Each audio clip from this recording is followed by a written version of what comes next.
Hello, hello. Have you got 5 minutes? The phrase that sends chills down the spine of HR people all around the world. I'm Florentine, a people and culture specialist. And I'm Paul, and as a senior people and culture professional, I've got this question a lot. That seemingly innocent question that turns into a big topic, an unexpected turn of events, or a really complex problem. Let's face it, it's rarely ever just 5 minutes. Join us as we dive into the weird, funny, and strange situations we encounter in our day-to-day work.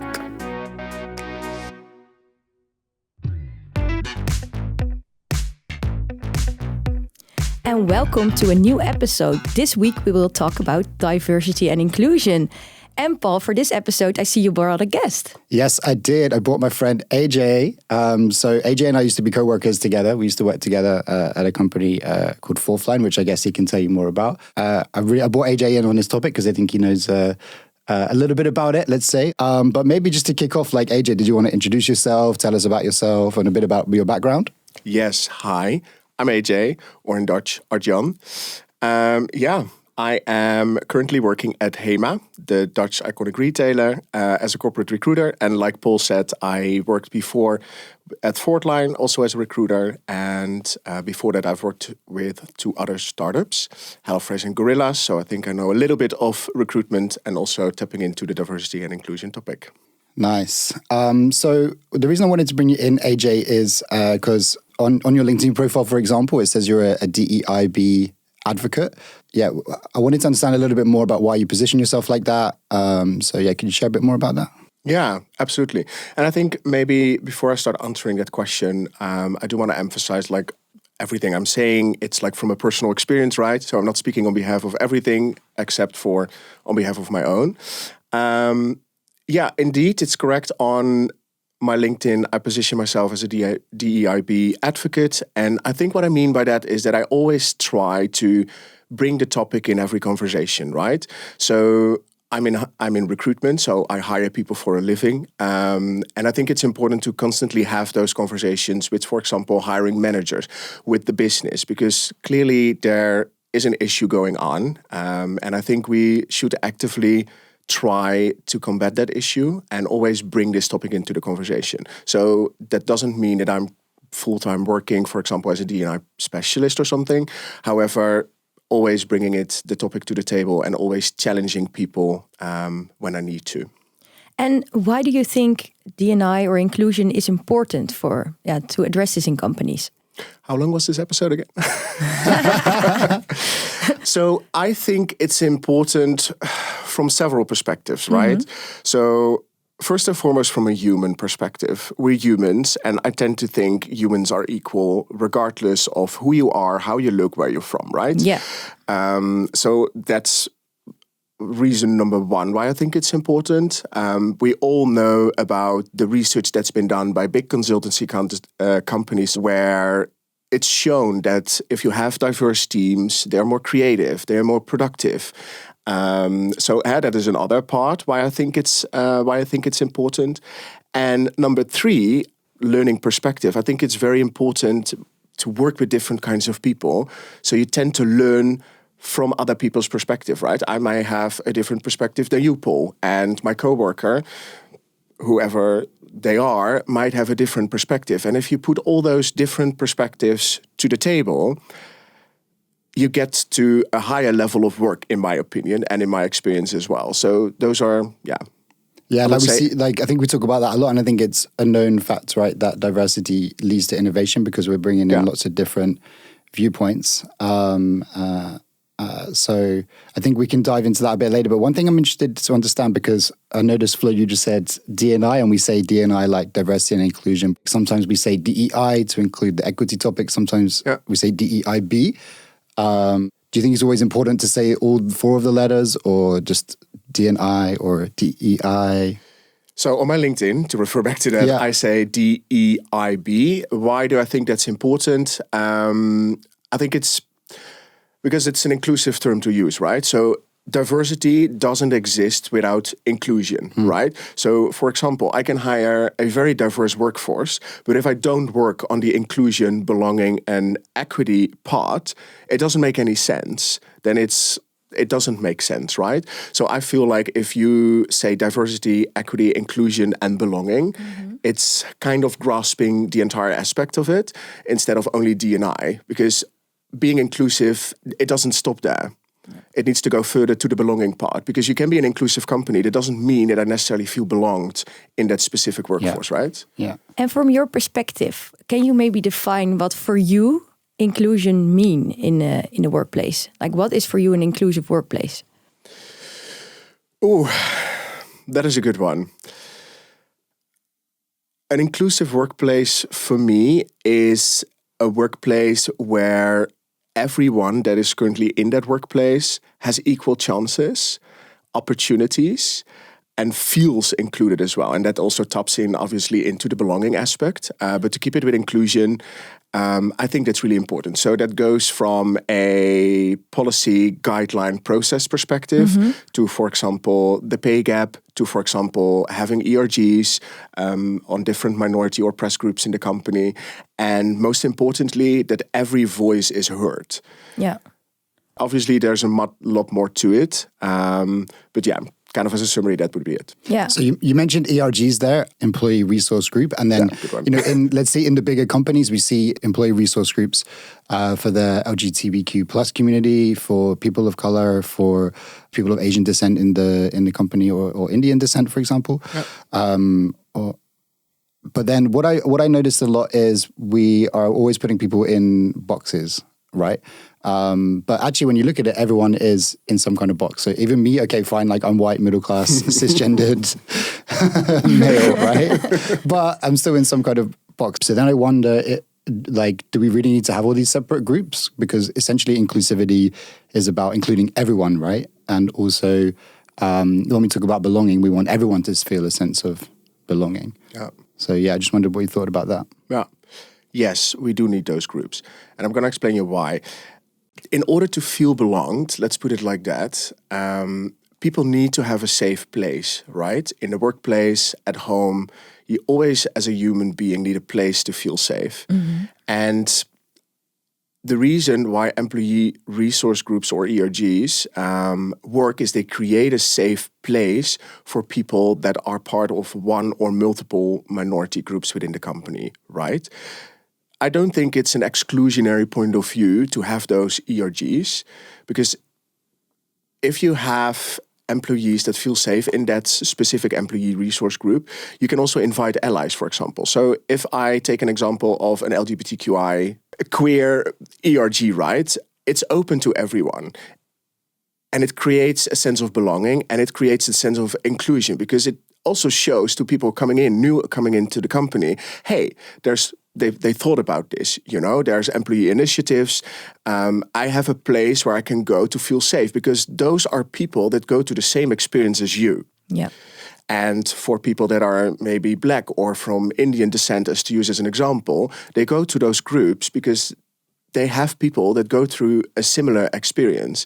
And that is, in ascension, what belonging means, right? And it's open to everyone. I don't think it should be closed. You can't say for an ERG, oh, sorry, you're not queer, so you can't join. I think how we get to a more inclusive workplace is to have a dialogue with people and not just like shut down the borders and, oh no, this is now queer, so you can't go here. That doesn't make any sense. And then you eventually get into like a boxed society. I don't think that should be the goal. It should be open to everyone, but please be mindful that you are entering a space that is safe to people that are part of a minority, right? Yeah.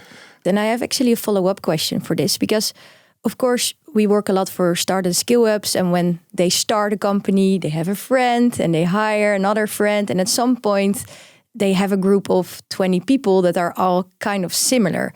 How can you then still make sure that even that group, even though it's not really a diverse group, that is still inclusive by creating these type of groups? Or yeah, so I think Paul tapped into it as well, right? So ERGs are usually for companies that are, I would want to say, above 500 to 1,000 employees, right? They get a budget, etc. So they are like official bodies within the company. So if you have a company with 20 people, that's a whole different ballgame in my experience.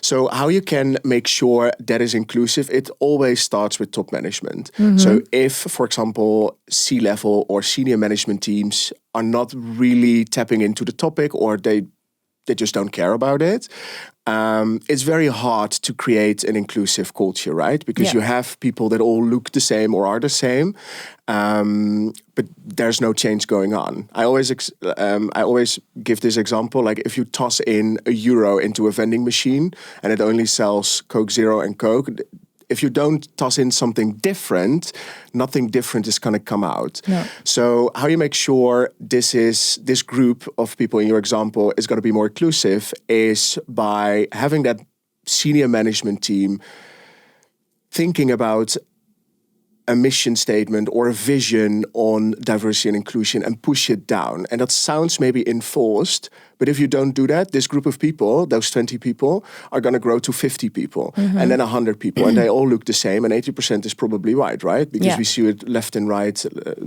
top and bottom. So toss a different coin in the vending machine and different stuff comes out. Yeah. And it really, in my opinion, should start at management layers and level. Really lead by example. And I think what I've experienced, for example, with Gorillas, so the CEO, he was really mindful of the topic about inclusion. He found it super important that it was implemented everywhere in the business.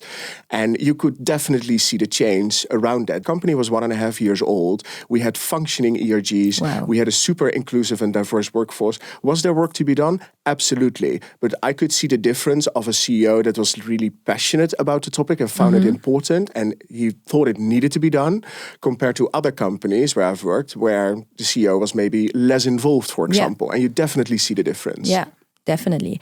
And let's say we have a company now that is already at 50 people. They hired themselves 50 times. Yeah. And they're like, okay, we really need to start doing something with diversity. What would be the first step that you would take? Of course, a policy, but how? I think this is an interesting one, and because I know we've been talking about creating inclusive workplaces, but then when it comes to diversity, right, like the team is either diverse or it's not. It's like, how do we go about that then? Because even in with the example we gave, like one thing we do in people and culture teams is we create the referral scheme, right? And if one of your friends, if you recommend someone and they get hired, usually you get like €1,000. Yeah, so easy money. Yeah, right. So then I can imagine that can also lead to creating less diverse teams. So maybe you can share your experience as a recruiter in terms of how we're going to build more diverse teams.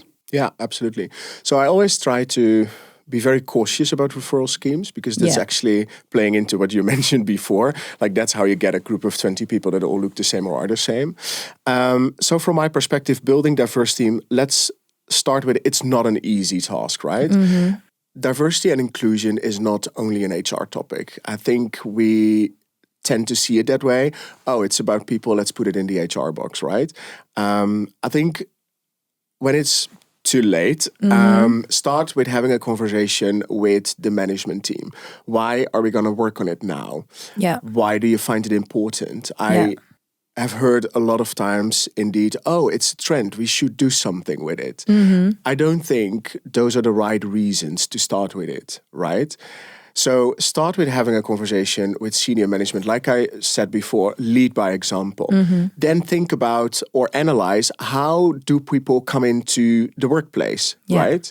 So usually in companies that are around 50 people, we start hiring a recruiter, etc. And I think that's an essential part of your business, to get quality people in. Yeah. But that's also, it's very important to really educate the recruiter on making sure we make unbiased hiring decisions, or as much as possible. Let's start with that. And really think, how do we assess people? And what you see a lot in startups and scale-ups, it's all fun and games, work hard, play hard, table tennis, beer on Thursday, and it's all fun, but it also leads into a certain type of company culture, right? So if you don't drink beer, or you're sober, or whatsoever, it's already less of a fit, because you don't see yourself represented, right? No. So think about those things as well when you tap into the topic, because the topic is going to be widely spread in the entire company. And the earlier you start with it, the better it's going to be, really. Yeah. And if you start a company, I think because it's a people topic and it's about everyone, you should basically include it in your idea of the company already. Yeah. That's when you have the best results, I guess. Okay, and I have 2 questions following, if I may ask. I think it's really interesting. But you started with, you should do it for the right reasons. What, in your perspective, are the right reasons? How can I recognize that? Recognizing that people are different and that doesn't affect their ability to do a job. Mm-hmm. So, for example, I'm a white homosexual. I can do the same job as, for example, as you or as anybody else out there, right? So I think the right reason is we're all humans. We're all from different places, whether you're privileged or not. I'm very privileged. I'm gay, but I'm very privileged, right? I'm a man, I'm white. So I'm on top of the chain. But there's people that are not born in privileged countries or in privileged positions, right? Why shouldn't they get the same opportunities as me or as anyone else, right? And I think from a human perspective, it's so important to realize people should be equal and should get equal opportunities instead of, oh, it's a trend. Now we need to do something about it. Shit, stress, panic. What can I do? And then there's probably a rainbow flag slapped on something, and then we pinkwash here and there, and then we are inclusive. Yeah, I'm sure that's not how it works. That's not how it works. No. And to go back also to the point of train the recruiters to not make biased decisions. Do you have any tips for starting recruiters that, like, hey, you should look out for this, or you should use this tool to make sure that you're not hiring biased? Yeah. So there's obviously a lot of tools out there that we can use in order to attract diverse talent.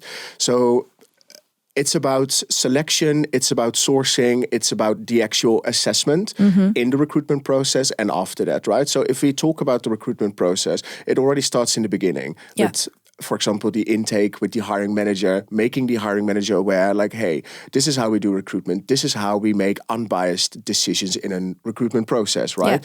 Then probably the job description goes out, it will be published, and then we wait for applications. That's how we kind of know the traditional process. But there's so much more into it, because I've heard, for example, but diverse talent pools, they just don't apply. And I think that's ridiculous. Of course, they're not going to apply to a royal company if your team photo on the website is all white and that's it. I don't feel represented, so I'm not going to apply. Of course not. I don't feel at home. So you need to actively, as a recruiter, tap into those talent pools and strategically think about, how do I get to those talent pools? How do I make sure that those people are interested, or I can persuade them to also work in this company, right? So there's a responsibility in the sourcing part. There's a responsibility in the employer branding part, but don't take it too far in the employer branding part. Because if you have a very diverse photo and this person comes in and they see only white people, that's weird. Don't go there, right? There is a responsibility in educating and training your hiring managers. How do you assess unbiased? What is important? So hire on skills, hire on competencies. Don't hire on, for example, fit. What does fit mean? Define a fit. How are you going to assess a fit? Because I like you and I can drink a beer after work, and that's going to define whether you're great at your job or not. That's not how it works. No. So those are things that are important, I think, to take into account as a recruiter. And tooling can definitely help you. So for job descriptions, you have tools out there that you can use to make an inclusive job description, right?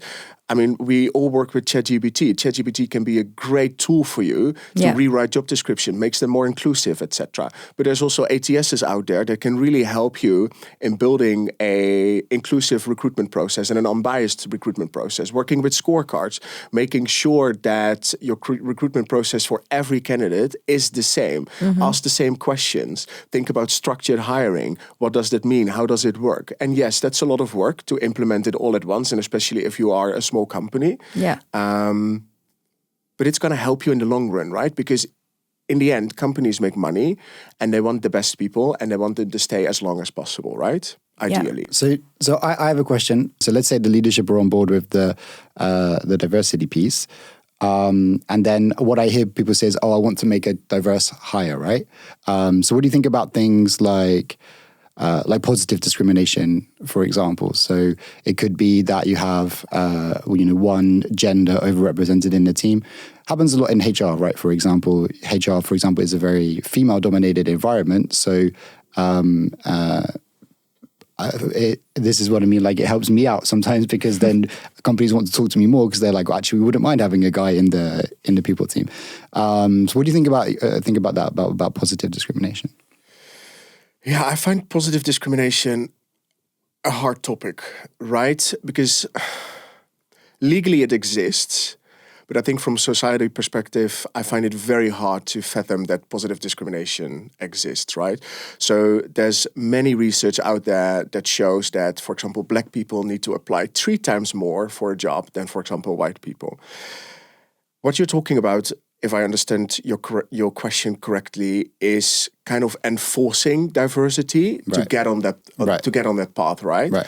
So, for example, in the Netherlands, with top companies and top boards, there's a women quota or a gender quota that at least 30% needs to exist out of women. Great example.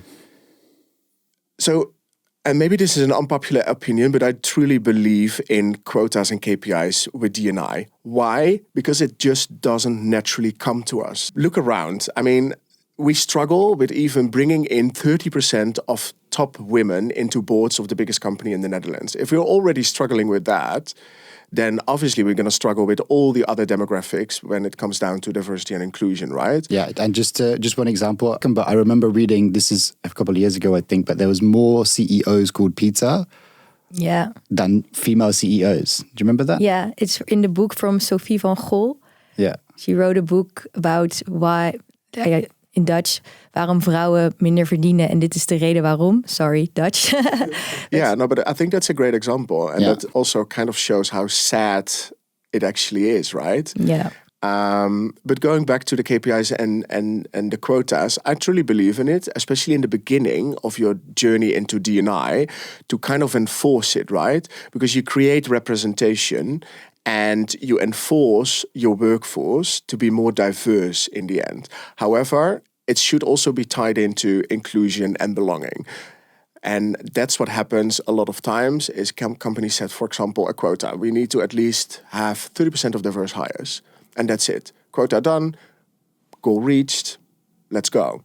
But that's not how it works. The journey never stops. Like I mentioned in the beginning, you can have a diverse team, but if you're not inclusive and if you don't think about equitable or opportunities and belonging for your company, those people are going to run away. Because if you don't get the same chance as, for example, your white coworker, what's the point? Yeah. So yes, I do believe in quota to kind of enforce it into the company. However, you also need to have a broader perspective. Like, how is this actually then gonna work? Yeah. And like I mentioned before, I don't think D&I is an HR topic only. It's an HR topic when it comes down to the strategic approach, right? The policies and the processes in place. Yeah. But D&I, in ascension, because it's about humans, it's a topic for everyone. Yeah. And everyone should be actively engaged in it. Yeah. No, and I think we talk about this a lot, like in people and culture teams, that it's everyone's responsibility, but like the people team might be, they're more like the facilitators making sure these things happen. So for example, implementing the hiring process, of course, is more on the people side, but making sure, maybe they're responsible for establishing the employee resource group. They don't have to be in it, but they establish it, make sure it's happening. It's more about, making sure that the initiatives are happening. And that's what I would say is the role of the people and culture team. Yeah. Definitely. But what about that? How is everyone's responsibilities? So how does that play out in the workplace? Let's say I'm just an employee in the company. Maybe I just recently joined. Like, what can I do as an individual to help advocate for this more inclusive environment? Well, I think if you onboard to a new company, it already starts there. So D&I should be a topic with different touch points through the entire employee life cycle. Mm-hmm. As a new employee, just make yourself familiar or aware of where does the company stand, right? Understanding what is their vision on D&I, what is already organized, what isn't. And some people like to actively participate in the topic. Some people just like to passively participate in the topic, right? But then it comes back to having that dialogue. So if you're new into a company, for me, it already starts at the recruitment process. So what is there already? What's been done? And then sadly, up until now, I've heard, not a lot, but you can do a lot if you want to. You can launch initiatives, etc. Right? So that for me is already always an indicator. But as a person new into a company, I would definitely say make yourself familiar with the mission, the vision on D&I. Bring the topic to the table. Discuss it in team meetings. What does it mean for the team? What kind of initiatives do we have as a specific team on D&I? Ask for experiences of other people in the workplace that are maybe part of a minority. And of course, HR does that, but you can do that as an employee as well. Be there as an ally when, for example, things are arranged for Black people in the Netherlands when it comes down to Ketty Kotti or around Pride. It's a very human thing to do, to be interested in other people's experiences, right? At least to me. So be curious. Be curious, ask those questions and have that dialogue, and then see what you can do as an ally maybe, or see if you can work with an initiative. And it doesn't mean slapping a lot of money into it. It can also be very small.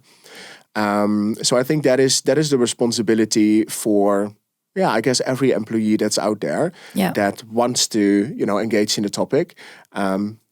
To create a dialogue around it. Because what you see a lot is on a day-to-day basis, there's no dialogue around it. People don't speak about it. And I think the topic needs to be more on the table. Yeah. And the other side, let's say that you are an employee that's currently working in a company and you feel that you're not belong and you feel a bit excluded. Any tips for an employee like that? Yeah, that can be a very hard position to be in. Yeah. I'm very privileged to say I've never had that, but I can imagine a lot of people are going through that, right? So in my opinion, you have two decisions, but this is going to be a very black and white thing, but to just separate the two. Depending on who you are, you can either work on it in a sense that make it known, have that discussion with your people partner, raise the topic maybe in senior management and check what can be done, yes or no. But there's also people that don't necessarily, want to be the activist and make things change, right? No.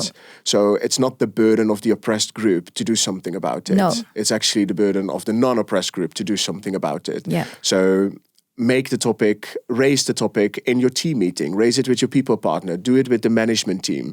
And then you can either decide to do something yourself actively about it, or unfortunately, if nothing changes, leave. And I understand why people leave, because if your concern is not addressed appropriately, what's in it for you then? There's no point of staying in that company. Nobody wants to work in a place where you don't belong, right? No. But I think this is an interesting point, and I've seen this before, where we've got the leadership on board on, yes, we want to have a more diverse, inclusive workplace. We put it in the employee handbook, the diversity statement, and even, now we're on the road of unbiased hiring. We're bringing in people from lots of different backgrounds, which is great. And then they join, but then they don't feel like they belong, and then they leave. And then after that, the leadership of the company are like, oh, well, actually, let's hire the culture fits. Let's hire for retention. I don't want to, when someone joins, I want them to work here for a long time. So how would we approach that scenario when the scenario you just mentioned, when someone has we've hired these people from more diverse groups, but then they don't feel like they belong? Yeah, you've approached it wrongly, I think. So that ties into what I said earlier, right? So companies that hire diverse hires only for the sake of diverse hiring. And then, of course, if you toss €1 in and a Coke Zero comes out, so if you don't change that, of course, the outcome is going to be the same. And as a senior management team, you have the perspective like, oh, but we did all the diverse hiring and it doesn't work. The wrong intentions. Exactly. Yeah. So let's stick to what does work. Why change a winning team, right? Yeah. But that's because you haven't thought about, okay, how can we make sure the workplace is inclusive to also everyone? So you only address the diversity part, not the belonging part, not the inclusion part, and not the equity part. Of course, it's not going to work. No. Because those people are maybe in your company, but still don't feel represented in the management team or don't feel represented in the workplace, because only being there is not enough. The HR team or the people and culture team has a responsibility to have those discussions with the senior management team, right? So they are kind of in between the employees and the senior management team on this topic, and make sure the management team sees what is going wrong. And that's why it's so important that people that move into a people and culture role are so well educated on diversity and inclusion topics, so they can address those issues with the management team. Like, hey, you did diverse hires, all fun and games, but the reason why they're leaving is because they don't feel belonged here. There's no inclusion. And because if and correct me if I'm wrong, if I understand, like, belonging is an outcome, right? If we do all this work, making a more diverse workforce, making sure we're inclusive, being equitable so people have what they need to perform well, the outcome should be belonging. I read this thing, where belonging is not that I fit in here, right? It's like I feel comfortable expressing my uniqueness. Yeah. Is that something that resonates with you? It does resonate, and a great way to approach the terminology around DEIB is inclusion is being invited to the party. Yeah. Belonging is being invited to dance. Yeah. Because you can be in a party and sit in the corner and still not have a great time, right? But belonging is around being invited to dance. So in a workplace environment, that would be being invited to the table, to have those discussions, to address those topics from where it comes from a genuine place, right? So yes, I do agree with you. Yeah. And also maybe nice one to end with, some practical tips. Let's say I'm working at a company and I want to convince or address diversity and inclusion to the leadership team. Would it then, for example, be a good idea to share like, hey, if we don't do this now, we're going to hire a lot of the same people and our pool of candidates are getting smaller? Or what are like things we can address to the leadership team that maybe can convince them or help them seeing the importance of this topic? Yeah. Return on investment. Yeah. It's a business. Yeah. We want to make money, right? And my experience with management teams is if you can show in a business case that it makes money, you're more likely to be able to do your initiative or change something in the workplace, right? So with diversity and inclusion, it's really convincing them that building more diverse teams and then also creating an inclusive environment and an environment where everyone belongs is on the long end or in the long run going to make them more money. And it's very sad that we need to approach it from a financial perspective, but that's usually how it works. Yeah. Because HR, I think a lot of founders, and I'm assuming here, but I think a lot of founders see HR as a money spending machine instead of a money gaining machine, right? Yeah. We're there for the people. We need to be there. However, it costs money. Recruitment, it costs money. So if you, for example, come into a new company as a recruiter and you talk to the management team about building diverse teams, eventually they're going to be more productive. They're going to make your product better. And eventually, if you then also create an environment that is inclusive and belonging, you have people that are even going to stay longer. So your retention goes up or down, how you want to approach it. So you make money. Yeah. And I think that is the most practical tip I can give you is first and foremost, have the courage to bring that topic to the management table. Yeah. Because I can imagine if you are a junior or a media, it's hard to speak to people that are maybe 10, 20 years in the field. But approach it from a financial perspective, unfortunately. Yeah, and I also think with, particularly with the new generations coming through, like I think what is great when I see the interns and recent graduates, I know this topic is really tackled at universities. Yeah. Yeah. And I think what you said, Flo, about, accessing talent pools, like we know from our own experience that the more flexible the working environment, the more people will be attracted to it, the more diverse. I think you gave a good example about employer branding. The more diverse the company is, the more people will be attracted. So you're going to attract better people, right? Which, like you say, will impact your bottom line. Cool. I think we covered a lot. I think it's really cool. Like, AJ, do you have any final thoughts, any final wisdom that you want to share with us? Yeah, maybe. I think I've said it before in some of my answers. But it really is important to keep that dialogue open. Have that conversation. Be a human. Have a conversation with a person, and then work from there. I think that makes a huge difference. And my other wisdom would be around, for a lot of people, it's hard to address the topic, right? Because it's sensitive and, what if I'm too woke or whatever? You are allowed to make mistakes with this topic. Yeah. You can't walk on eggshells. That's ridiculous. Make a mistake, but also be accountable for the mistake you make, learn from it, and do better next time. Yeah. Thank you so much. Yeah, thanks. I actually learned a lot. Really appreciate that you were here. And thank you, audience, for listening again. See you next time.